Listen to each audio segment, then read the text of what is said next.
저는 오늘 본문의 말씀을 가지고 사울의 변명, 이런 제목으로 하나님 말씀을 증거하도록 하겠습니다.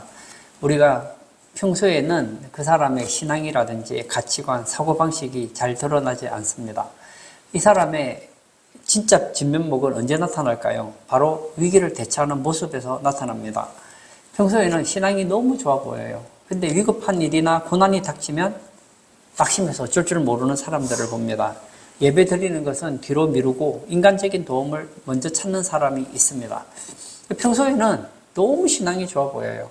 그런데 위기가 닥치면 이제 인본주의적으로 나아가는 사람이 있다는 것이죠. 근데 겉으로 볼 때는 이 사람이 믿음이 좋은지 안 좋은지 잘 모르거든요.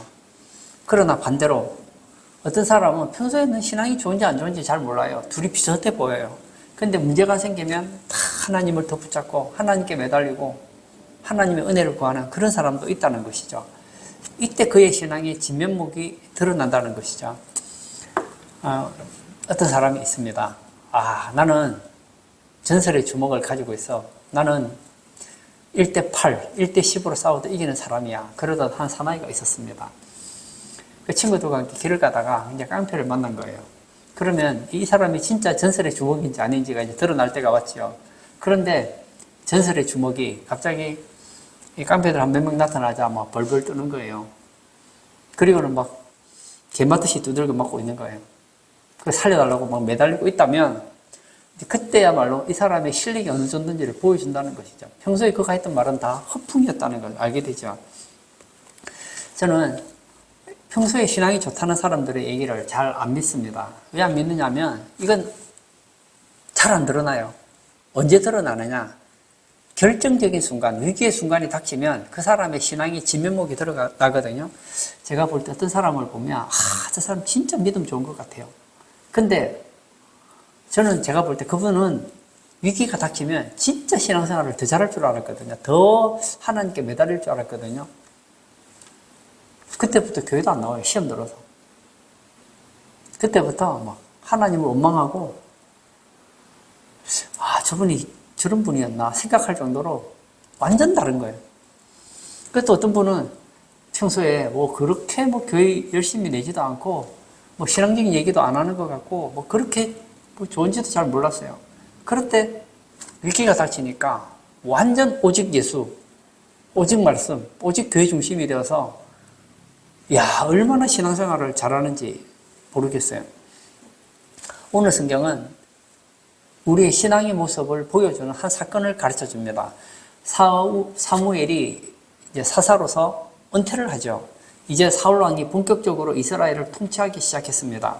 하나님은 이 사울이 나라를 이끌어가는 원칙을 확고히 하기를 원하셨습니다.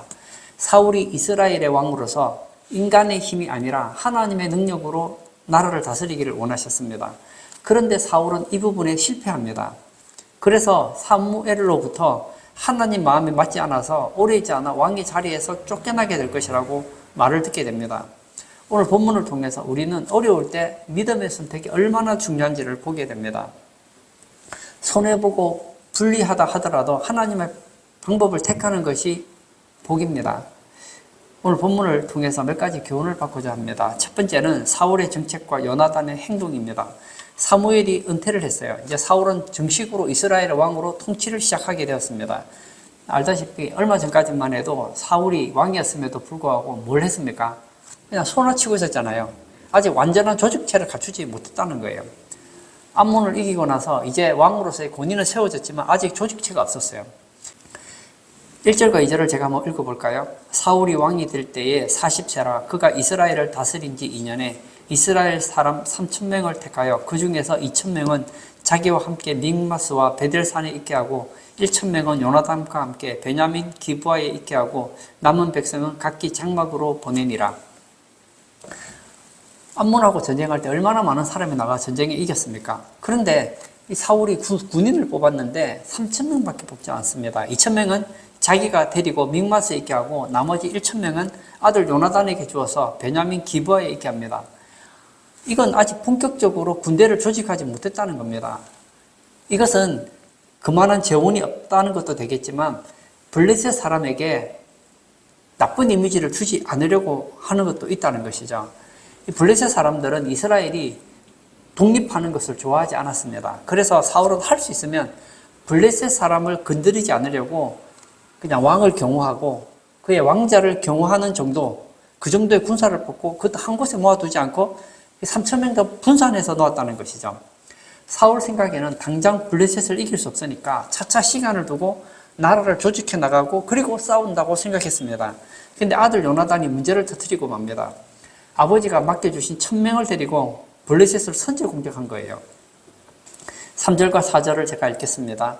요나단이 게바에 있는 블레셋 사람의 수비대를 치매 블레셋 사람이 이를 들은지라 사울이 온 땅에 나팔을 불어 이르되 히브리 사람들은 들으라 하니 온 이스라엘이 사울이 블레셋 사람들의 수비대를 친 것과 이스라엘이 블레셋 사람들의 미움을 받게 되었다 함을 듣고 그 백성이 길갈로 모여 사울을 따르니라. 이 사울왕과 요나단의 생각은 달랐습니다. 사울왕은 이 블레셋이라는 현실적인 문제를 아주 중요하게 생각했고 요나단은 앞뒤를 가리지 않고 하나님 백성으로서 무조건 블레셋을 쳐서 하나님의 땅에서 쫓아내야 된다고 생각했습니다. 누가 옳습니까? 둘 다 나름 일리가 있죠. 여러분, 이것이 어른과 아이의 생각의 차이입니다. 어른들은 생각할 때 어떻게 하죠? 인생에 많은 경험이 있고 또 많은 지식이 있기 때문에 어떤 문제가 있으면 다각도로 문제를 봅니다. 그래서 어떤 경우에는 이것이 옳은 줄을 알고 있음에도 불구하고 상황이 불리하기 때문에 적절한 때를 찾습니다. 저는 이 삼국지라는 소설을 보면서 처음에 이해가 안 됐던 게 있었어요. 제가 어릴 때 삼국지를 볼 때는 아니 그냥 저도 죽이는 거 문제도 안 될 텐데 왜 안 죽일까? 그런 생각을 했어요. 제가 생각이 짧았더라고요. 조조를 죽이면 뭐합니까? 그러면 제2, 제3의 조조가 나올 텐데요. 조조를 없애는 것은 조조를 없애는데 목적이 있지 않잖아요. 한 나라를 세우기 위해서 한 나라의 간신인 조조를 죽이려고 하는 거잖아요. 그런데 죽였는데 제2의 조조가 또 나온다면 조조를 죽이는 건 아무 의미가 없잖아요. 그래서 신하들이 어떻게 하죠? 또 생각하고 또 때를 보고 그러는 걸 보지 않습니까? 단순한 사람들은 그냥 바로 그냥 돌격해서 문제를 해결하려고 합니다. 그 문제를 해결하긴 하죠. 그런데 또 다른 문제가 또 생긴다는 거예요. 제가 전도사를 할 때 저는 참 이해가 되지 않는 것이 있었어요. 제가 목사님들을 제가 여러 명을 섬겼는데 나 같으면 그냥 A 방식으로 하겠는데 목사님 A 방식을 모르는 것도 아닌데 계속 기다리고 있는 거예요. 대체 왜 저럴까? 그냥 바로 그냥 직진하면 될 텐데 제가 나중에 생각해 보니까 저는 한 가지 수밖에 몰랐던 거예요. 목사님은 이쪽도 생각하고 저쪽도 생각하고 이것도 생각하다 보니까 가장 좋은 수를 생각한 거고 저는 한 가지밖에 모르니까 막 불도저처럼 나가는 거예요. 어떤 경우에는 저처럼 하는 게 좋을 때도 있어요. 그런데 저처럼 하면 단점이 뭐죠? 생각지 못한 문제에 봉착하게 된다는 것이죠. 그런데 다각도로서 또 고민하고 또 문제를 생각하고 이렇게 문제를 풀어나가다 보면 좀 느리긴 해도 그렇게 심각한 문제를 만나지 않게 된다는 거예요. 예를 들면 돈 문제도 그렇지 않습니까? 이제 어른은 돈이 생겼습니다. 그러면 뭐 내가 쓰고 싶은데 쓰면 되죠. 그래도 이제 생각이 있는 어른들은 어떻게 하죠? 이 돈의 일부는 생활비로 쓰고, 일부는 노후를 위해 쓰고, 일부는 뭐 사고 날 때를 대비하고, 일부는 가족을 위해서, 일부는 누구를 위해서 탁탁 떼어놔서 절제 있게 생활을 하잖아요. 근데 어린아이들 같으면 어떻습니까? 용돈을 주면 이제 그냥 막 써버리는 거예요. 차이가 뭐죠? 생각이 단순하다는 거예요. 요나단의 행동이 나쁘다고 볼 수는 없습니다. 요나단은 아주 의분을 가지고 막 하나님의 나라를 빨리 회복하고 싶은 마음에서 전쟁을 일으켰습니다. 그런데 이 블레셋이라는 벌집을 쑤셔넣는 결과가 되는 건 생각하지 못했다는 것이죠. 5절을 볼까요? 블레셋 사람들이 이스라엘과 싸우려고 모였는데 병거가 3만이요 마병이 6,000명이요 백성들은 해변에 모래같이 많더라. 그들이 올라와 베다웬 동쪽 믹마스에 진침해. 지금 이스라엘의 지금 군대가 몇 명이라고 했습니까? 지금 3,000명이라고 했죠. 요나단의 군대가 1,000명, 사울왕의 군사가 2,000명이었습니다.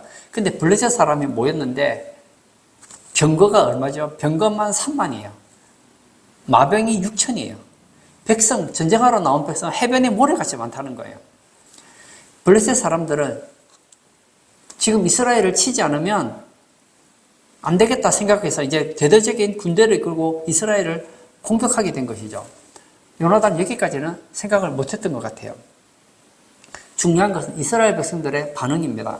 6절과 7절을 제가 또 읽겠습니다. 이스라엘 사람들이 위급함을 보고 절박하여 굴과 수풀과 바위 틈과 은밀한 곳과 웅덩이에 숨으며 어떤 히브리 사람들은 요단을 건너 갓과 길라 땅으로 가되 사울은 아직 길갈에 있고 그를 따른 모든 백성은 떨더라. 지금 이스라엘에 왕이 있습니다. 이 왕을 세운 자가 누구죠? 하나님이라는 사실을 이스라엘 백성들은 잊고 있습니다. 사실 사울이 왕으로 기름 부음을 받고 난 이후에도 소를 몰고 농사를 지었습니다. 그런 사울에게 성령이 임하자 어떤 일이 일어났죠? 암몬왕 나하스를 물리쳤던 것을 다 잊어버리고 블레셋의 공격 앞에 피하기 급급한 거예요. 백성들이 얼마나 급했던지 굴이나 수풀이나 바위 틈이나 심지어는 웅덩이까지 숨었다는 거예요. 사실은 그들은 이런 위험할 때 두려워하지 말고 함께 모여야 했습니다. 여러분, 전쟁을 하려면 모여야 되잖아요. 지금 우리 군인은 지금 3,000명이고 상대는 마병, 그 다음에 군인들 합하면 막 수만 명, 수십만 명이 되잖아요. 그런데 그 3,000명밖에 안 되는 그 병사들이 흩어지면 100% 지는 거 아닙니까? 뭉쳐야 산다는데 다 흩어지는데 어떻게 이기겠습니까? 지금 이스라엘 백성들이 잊고 있었던 것이 무엇일까요? 하나님은 한 번만 능력을 행하시는 분이라는 거예요. 아닙니다. 그들은 하나님이 저번에 한 번 능력을 행해 주신 걸 알고 있습니다. 하나님은 한 번만 능력을 행해 주신 분이다. 그때는 행해 주셨지만 이번에는 다르다. 그런 생각을 가지고 있으니까 두려운 거예요. 아니죠. 하나님은 한 번만 능력을 행하시는 분이 아니라는 거예요. 여러분, 여기 차이가 있습니다. 하나님은 한 번만 능력을 행하시는 분이시다. 이런 생각을 가지면 또 다른 문제가 닥치면 어찌할 바를 알지 못합니다. 그러나 하나님은 한 번만 능력을 행하시는 분이 아니시다 하면 당장 할 수 있는 거예요. 하나님께서 사울왕을 통해서 암몬에서 이스라엘을 건져내셨다면 이번에 블레셋 손에서도 얼마든지 건져내실 수 있는 거예요. 그런데 이스라엘 백성들은 그 믿음이 날아가 버린 거예요. 제가 여러분에게 가끔씩 하는 게 있는데 우리가 신앙생활 하다 보면 많은 체험들을 하게 됩니다. 간증이 있습니다. 그런데 어떤 경우에 보면 그 간증이라는 것이 단회적이는 경우가 많다는 거예요. 예를 들어서 내가 너무 아파서 병이 들었습니다. 기도해서 나았어요. 은혜가 돼요. 간증이 있습니다. 그런데 하나님은 그때는 나를 고쳐주셨다. 그때 한 번은 고쳐주셨다. 끝. 그리고 다시 또 병이 들면 어떻게 하죠? 그때 하나님께서 나를 고쳐주시면 잊어버리고 이제 인간적인 방법으로 문제를 해결하려고 하는 거예요. 전에 막 집안에 엄청난 어려운 문제가 생겼어요. 그래서 하나님께 매달려서 문제가 해결되었어요. 놀라운 은혜요 간증을 받았습니다. 체험이 있었습니다. 근데 하나님은 한 번만 능력을 행하시는 분이시다. 그때는 도와주셨지만 이번 문제는 다르다. 그러면 그 신앙이 아무 도움이 안 된다는 것이죠. 우리가 믿는 하나님은 한 번 이기게 하신 하나님이 아니라는 겁니다. 그때 이기게 하신 하나님은 지금도 이기게 하십니다. 한 번 우리에게 복을 주신 하나님은 지금도 복을 주십니다. 그때 고쳐주신 하나님은 지금도 고쳐주십니다. 우리가 믿음에 있지 못하니까 흔들리는 거예요. 이스라엘 백성들이 광야에 나갔습니다. 그 광야에서 얼마나 체험을 많이 했습니까? 처음에 광야에 가기 전에 하나님께서 홍해를 갈랐어요. 역사 이래로 멀쩡한 바다가 갈라지는 걸 상상이나 할 수 있습니까? 그러나 또 다른 문제가 생기면 어떤 문제가 있느냐면 그들의 생각에는 하나님께서 홍해를 갈라준 건 인정한다 이거예요. 그러나 목마른 문제는 해결할 수 없는 하나님. 목마른 문제를 해결해 줬어요. 목마른 문제는 해결해 줬지만 먹는 문제는 해결하지 못하시는 하나님. 이렇게 되는 거예요. 그러므로 하나님께서 우리에게 한번 표적을 보여주셨다면 이것은 한 번에 끝나지 않고 계속된다는 걸 알아야지 흔들리지 않는 거예요. 이스라엘 보십시오. 얼마나 두려워 벌벌 떨고 있습니까? 지금까지 하나님의 기적을 경험해도 이런 식의 신앙생활을 해서는 위기만 닥치면 다시 흔들리는 거예요. 두 번째, 사울의 선택입니다. 다 도망가고 있는데 사울은 도망가지 않고 길갈에 남아 있었습니다. 그것은 사울이 도망을 칠 수 없었기 때문입니다. 사무엘이 길갈에서 하나님께 번제를 드리고자 했기 때문에 기다릴 수밖에 없었다는 거예요. 사무엘이 번제를 드린다고 하는 것은 이스라엘과 블레셋의 싸움은 인간의 싸움이 아니고 하나님이 싸우는 전쟁, 이 고백을 드리기 위한 것이라는 거예요. 이 사울왕이 알아야 했던 것은 사무엘이 제안은 사무엘의 생각이 아니고 하나님의 생각이었다는 거예요. 하나님께서는 이 번제를 통하여서 사울의 믿음을 시험해 보기를 원하셨습니다. 하나님은 우리에게 좋은 것을 주시기 전에 우리의 믿음을 달아보는 경우가 있어요. 그때는요, 우리가 아무리 하나님께 기도하고 매달려도 하나님이 응답을 안 해주세요. 우리가 아무리 하나님께 도와달라고 해도 하나님이 안 도와주세요. 왜냐하면 지금 우리의 신앙의 상태가 어떤지 하나님께서는 테스트할 때가 있거든요. 그때는 기도한다고 되는 게 아니에요. 예배 드린다고 되는 게 아니에요. 어떻게 해야 됩니까? 하나님을 바라보고 인내할 수 있어야 된다는 거예요. 끝까지 참아야 되는 거예요. 그 시험에 통과하면 그때 하나님의 복을 받게 됩니다. 하나님께서 하루는 아브라함을 부르시죠. 아브라함아, 내 하나님, 너의 사랑하는 독자 이삭을 모리아산에 번제로 바쳐라. 그 사흘길을 갔어요. 하나님이 아무 말씀 안 하세요. 모리아산에 올라갔어요. 아무 말씀 안 해요. 그 아들 이삭을 붙잡았어요. 아무 말씀 안 해요. 눕혔어요. 아무 말씀 안 해요. 칼을 잡았어요. 아무 말씀 안 해요. 들었어요. 아무 말씀 안 해요. 찌르려고 하니까 소리가 나는 거예요. 아브라함아, 아브라함아, 내 독자 이삭을 죽이지 마라. 시험에 통과하는 것이죠. 근데 이제 아브라함이 생각하는 거예요. 내가 하는 척 하면 하나님께서 봐주시겠지. 그리고 이제, 여보, 내가 아들과 함께 산에 가서 제사도 지내고 오리다. 그래 가요. 가면서 생각하는 거죠. 사흘길 가는 동안 하나님께서 됐다 하시겠지. 근데 됐다고 안 하시는 거예요. 같이 있는 하인들에게 얘기하는 거예요. 너희들은 있거라. 올라가서 하나님께 번제를 드리고 오겠다. 그러면 하나님께서 됐다 할 것 같은데 됐다 소리를 안 해요. 모리아산 끝까지 올라갔어요. 이 정도 됐으면 하나님께서 됐다 할 것 같은데 됐다 소리를 안 하는 거예요. 왜죠? 하나님께서는 이런 때는 끝까지 가보는 거예요. 평소에는 하나님이 그렇게 하지 않습니다. 그러나 이제 하나님께서 진짜 우리에게 은혜를 주시고 복을 주시려고 할 때는요, 우리의 믿음을 끝까지 테스트해 보는 경우가 있다는 거예요. 그때는 끝까지 믿고 끝까지 인내하고 시험을 통과해야 되는 거예요. 사울도 마찬가지였습니다. 하나님께서 이 사울왕에게 일주일 동안 기다리게 하세요. 그리고 일주일이 지나면 이제 사무엘이 와서 이제 번제를 드리는 것이죠. 그러면 돼요. 그러면 이제 블레셋을 이기게 된다는 것이죠. 그런데 하루가 지났는데 안 와요. 이틀, 사흘, 나흘, 닷새, 엿새, 이제 7일이 됐어요. 1회가 됐는데 안 오는 거예요. 봤더니 이스라엘 백성들은 기다리다 못해 막 흩어지기 시작합니다. 이때 사울이 선택의 기로에 서게 된 거예요. 자꾸 흩어집니다. 1회를 기다렸는데 사무엘이 오지 않는 거예요. 더 있다가는 여기 있는 신하들, 부하들이 다 도망갈 것 같아요. 그러면 사무엘을 기다리다가 블레셋 사람들에게 붙들려 죽임을 당할 수도 있고, 아니면 어떤 심각한 위기를 만날 수도 있겠죠. 그래서 어떤 결단을 내려야 했습니다. 죽으면 죽으리다. 이런 마음으로 끝까지 사무엘을 기다려야 되는가?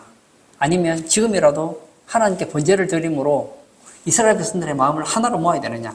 하나님이 도와주고 안 도와주는 건 두 번째예요. 일단 하나님께 번제를 드리면 백성들이 이제 모여서 이제 뭔가를 하려는가 보다 하고 이제 구심점이 될 수 있거든요. 이건 뭐냐? 사울의 믿음에 대한 하나님의 시험이었습니다. 너는 어떤 논리로 이 나라를 다스리느냐? 이 질문을 하시는 것이죠. 사울이 하나님을 의지하는 믿음이 있었더라면 눈에 보이는 블레셋의 군대보다 하나님 말씀을 더 중요하게 생각했을 것입니다. 우리가 하나님을 의지하는데 가장 어려운 단어가 바로 만약입니다. 만약. 나는 하나님 믿죠. 근데 만약 하나님이 도와주시지 않으면 어떡하죠? 그러면 꼼짝 못하고 바보같이 죽임을 당할 수밖에 없잖아요. 하나님 믿고 하나님만 믿고 신뢰하고 나갔는데 만약 하나님이 안 도와주시면 어떡하죠?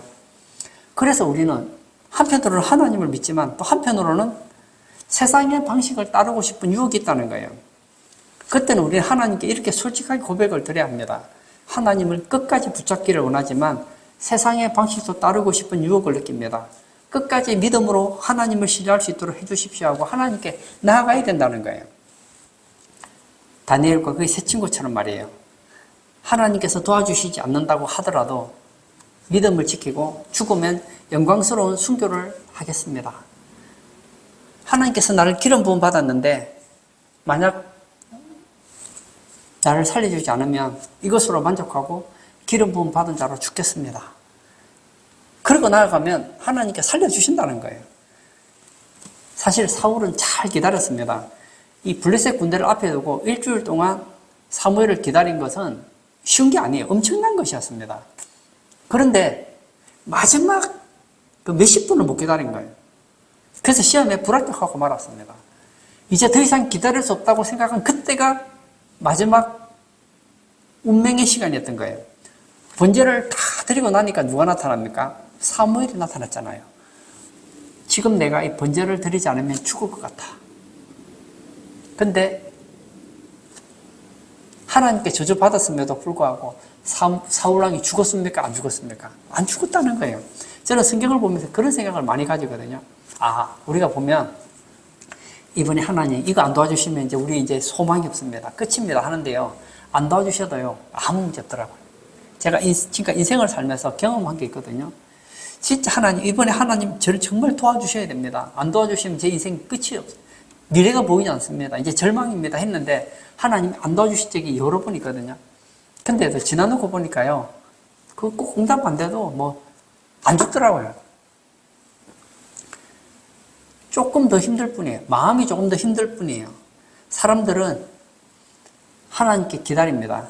하나님의 은혜를 기다립니다. 그러나 내가 생각한 그 기준점이 도달하면 포기하고 세상길로 가버린다는 거예요.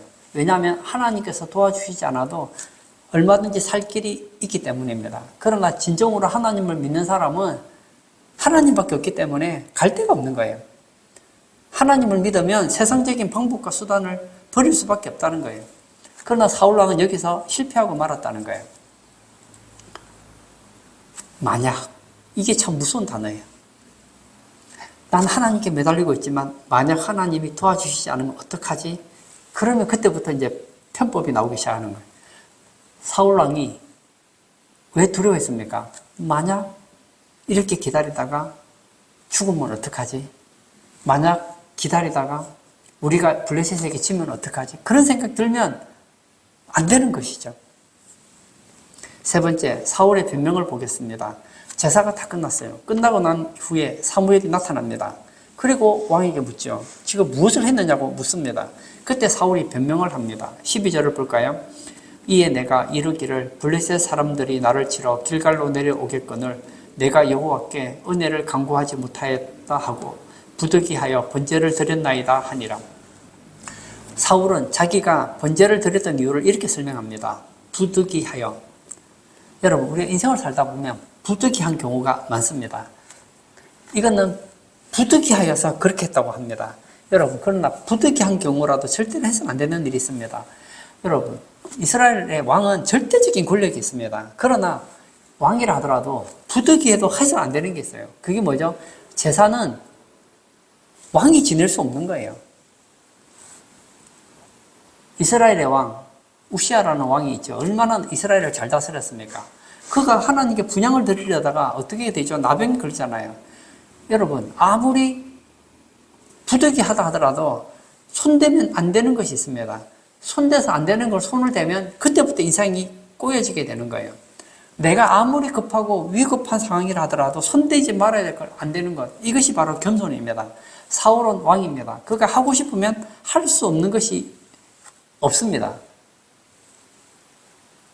그런 왕이기 때문에 뭐든지 할 수 있어요. 그럼에도 불구하고 세상 사람들이 볼 때는 왕은 뭐든지 할 수 있을 것 같지만 제사하는 일만큼은 안 된다는 거예요. 근데 왜 사울은 부득이하다는 판단을 내렸을까요? 그 이유는 잘못 보았기 때문입니다. 11절 볼까요? 사무엘이 이르되 왕이 행하신 것이 무엇이냐 하니 사울이 이르되 백성은 내게서 흩어지고 당신은 정한 날에 오지 아니하고 블레셋 사람은 믹마스에 모였음을 내가 보았으므로. 지금 사울이 본 게 있습니다. 뭘 보았습니까? 백성이 흩어지는 것을 보았어요. 그리고 블레셋 사람이 믹마스에 모였음을 보았기 때문에 번제를 드렸다는 거예요. 사실 사무엘 선지자는 정한 날에 왔습니다. 근데 기다리지 못했어요. 왜 기다리지 못했습니까? 두려움이 있는 거예요. 만약 이스라엘 백성들이 흩어지지 않았더라면,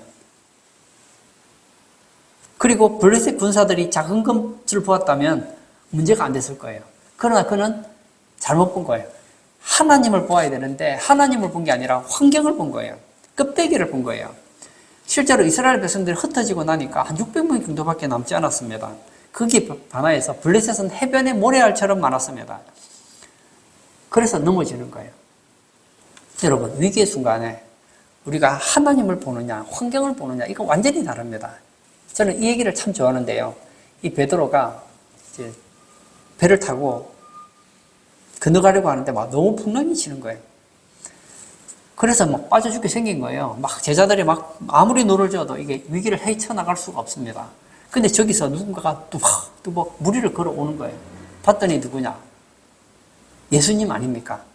그때 베드로가 무슨 용기가 있었는지 주시거나 나를 무리로 걸어서 오라고 해주십시오. 얘기하는 거예요. 오라. 그래서 무리를 첨벙첨벙 걸었어요. 근데 성경이 참 재밌어요. 가다가 베드로가 바람을 보고 빠져들어갔다 그랬어요. 제가 한번 질문하고 싶은데요. 여러분, 바람을 볼 수 있습니까? 바람은 못 봐요. 먼지는 바람은 볼 수 없어요. 베드로가 본 건 바람을 본 게 아니에요. 환경을 본 거예요. 무리를 걸었어요. 지금 걷고 있는 중이에요. 못 걷는 게 아니에요. 걷고 있는 중인데 생각이 딱 든 거예요. 바람을 맞으면서 생각이 든 거예요. 사람은 무리를 걸을 수 없는데 내가 무리를 걸으면 빠질 수밖에 없는데 조금 전에는 예수님께서 오라 그 말을 붙잡고 갔어요. 예수님을 보고 걸을 때는 걸었는데 환경을 보니까 그다음부터 침몰하기 시작하는 거예요. 이스라엘 백성들도 마찬가지 아닙니까? 모세가 12명의 리더를 보내서 정탐을 하게 하죠. 그리고 와서 보고를 하는데 보고 내용은 똑같아요. 결론은 뭐죠? 10명은 이렇게 얘기하잖아요. 그들은 거인입니다. 우리는 메뚜기입니다. 안 됩니다 하는 거예요. 거기에 반하여서 여호수아와 갈렙은 어떻게 얘기하죠? 그들은 우리의 먹입니다. 옛날 성경에 의하면 그들은 우리의 밥입니다. 10명의 정탐꾼은 블레셋 그리고 그 가나안 땅에 있는 거인들을 보면서 우리는 메뚜기구나 이걸 보았고, 여호수아와 갈렙은 그들을 본 게 아니에요. 물론 보았죠. 그러나 뭘 보죠? 그들을 밥으로 주시는 하나님을 보았다는 거예요. 오늘 사울왕이 바로 그렇지 않습니까? 여러분은 위기의 순간에 무엇을 보십니까? 눈에 보이는 것만 보지 마십시오. 보이지 않는 것을 보십시오. 보이는 것을 보면 어떻게 되죠? 사울처럼 못 견디는 거예요.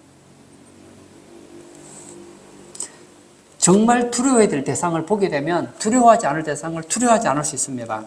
그러나 보아야 될 걸 보지 못하면 보지 못할 것을 보게 된다는 거예요. 8절도 볼까요? 사울은 사무엘이 정한 기한대로 이레 동안을 기다렸으나 사무엘이 길갈로 오지 아니하매 백성이 사울에게서 흩어지는지라. 제사를 드리기 위해 사무엘 선지자를 기다렸습니다. 일주일을 기다렸습니다. 그러나 흩어지는 이스라엘을 보고 초조한 거예요. 이제 더 이상 견딜 수가 없는 거예요. 더 흩어지면 망할 것이라고 생각했습니다. 하나님을 등지고라도 백성을 붙잡고 싶었습니다. 그래서 자기가 제사를 집례한 것이죠. 이때 우리에게 필요한 게 뭘까요? 백성을 잃어도 하나님을 잃으면 안 된다. 부득이한 경우라도 하나님만은 놓치지 말아야 된다는 거예요. 그러나 백성은 붙잡았는데 하나님을 놓치면 인생 끝나는 거예요. 우리 인생에 참 위기가 닥쳐올 때 우리는 육신의 눈을 가지고 있어서 자꾸 뭘 보죠? 환경을 보는 거예요. 환경. 머리로는 알아요. 하나님이 우리를 도와주신다. 근데 진짜 위기의 순간이 닥치면 사울처럼 된다니까요. 일주일을 못 견뎌요. 이래를 못 견디는 거예요. 왜냐? 환경이 점점 나빠지는 거예요. 사울왕에게 한번 생각해 보세요. 이래를 기다리는데 백성들이 똘똘 뭉쳤어요. 그리고 블레셋의 군인들이 막 흩어져요. 그러면 일주일 아니라 한 달도 기다리죠. 기간은 이래지만 이 초조함이 기다리지 못하게 만드는 거예요. 14절도 한번 읽어볼까요? 지금은 왕의 나라가 길지 못할 것이라 여호와께서 왕에게 명령하신 바를 왕이 지키지 아니하였으므로 여호와께서 그의 마음에 맞는 사람을 구하여 여호와께서 그를 그의 백성의 지도자로 삼으셨느니라 하고, 그는 살기 위해서 본인이 번제를 드렸습니다. 그 결과 모든 것을 잃었습니다. 사울은 부득이라는 핑계를 댔습니다. 그러나 하나님은 그 핑계를 받아주시지 않은 거예요. 결론을 짓고자 합니다. 하나님께서는 때때로 우리의 믿음을 테스트하십니다. 누구처럼요? 이스라엘 백성들처럼, 그리고 사울왕처럼 테스트하세요. 이스라엘 백성들도 하나님에 대한 믿음에서 실패합니다. 사울왕 그래도 이스라엘 백성보다 좀 나은 것 같아요. 이스라엘은 막 흩어졌지만 사울은 그래도 일주일 동안 견뎠잖아요. 근데 여러분, 결과적으로 보면 하루 견디고 도망간 사람이나 이틀 견디고 도망간 사람이나 7일 기다리다가 번제드린 사울이나 결과적으로 실패하기는 마찬가지 아닙니까? 제일 억울한 게 뭐죠? 거의 다 했다는 거잖아요. 제가 예전에 읽었던 책에 그런 내용이 나와요. 어떤 사람이 늑대에게 쫓기고 있었습니다. 절벽에서 쫓겨요. 그래서 이 사람들이 절벽을 뛰기 시작했습니다. 어떤 사람은 조금 뛰다가 떨어지고 어떤 사람은 조금 더 많이가 떨어졌어요. 나머지 한 사람, 이 사람은 굉장히 운동을 잘했던가 봐요. 거의 다 뛰었습니다. 거의 다 뛰었습니다. 살았을까요? 죽었을까요? 똑같이 죽었다는 거예요. 여러분, 거의 다 뛴 것은 안 뛴 거라고요. 못 넘어간 거예요. 우리는 그러죠. 그래 내가 이 정도까지는 붙었으니까 괜찮겠지. 사울왕 입장에서는 변명이 있잖아요. 다른 사람들은 하루도 못 견디고 뭐 길어봤자 5일 6일 전에 다 도망가는데 나는 그래도 일주일 그래도 거의 다 지켰다. 거의 다 지킨 건 지킨 것이 아니라는 거예요. 사울은 그 짧은 시간을 참지 못하는 바람에 영구적으로 왕위를 잃어버리고 말았다는 거예요. 평소에 아무리 공부를 잘해도 시험 치는 날 시험 치러 못 가면 끝난 거예요. 우리가 하나님의 그 시험을 받을 때는 하나님께서 냉정하세요. 얼마나 냉정한지 몰라요. 그 기간을 통과하면 여호와 이래 복을 받아요. 그러나 그 결정적인 순간에 실패하면요 뒤로 돌아가 되는 거예요. 뒤로 돌아가. 오늘 본문에 나와 있는 이 사울, 평소에는 얼마나 믿음 좋고 겸손해 보입니까? 그러나 극단의 위기에 처하니까 인간적인 방법이 나오잖아요. 우리는 위기의 순간 하나님께서 우리를 극단으로 몰아가신다 하더라도 환경 보지 말고 하나님 붙잡고 이겨나가시는 믿음의 승리자 되시기를 축복합니다. 이 시간 한번 같이 기도하기를 원합니다. 제가 설교를 하면 참 쉽지요. 그런데 실제로 이런 문제를 만나게 되면 달라져요. 성경에 욥이라는 사람이 얼마나 믿음이 좋은지 몰라요. 그는 낙심하는 사람을 위로하고 어려움 당하는 사람을 위로하고 그리고 얼마나 좋은 말을 많이 했는지 몰라요. 근데 욥이 경제 어려움을 당하니까 본인도 낙심되는 거예요. 여러분, 이론과 현실은 다른 거예요. 이 시간 기도할 때 하나님, 저는 이론적인 신앙을 가지고 싶지 않습니다. 언젠가 하나님께서 나의 믿음을 테스트하기 위해서 나를 극단으로 몰아가신다 하더라도 흔들리지 않는 믿음, 환경 보지 않는 믿음, 오직 주님만 바라보는 그런 믿음으로 시험을 잘 극복해 나가는 성도 되게 해달라고 기도하시고 자유롭게 개인 기도하도록 하겠습니다.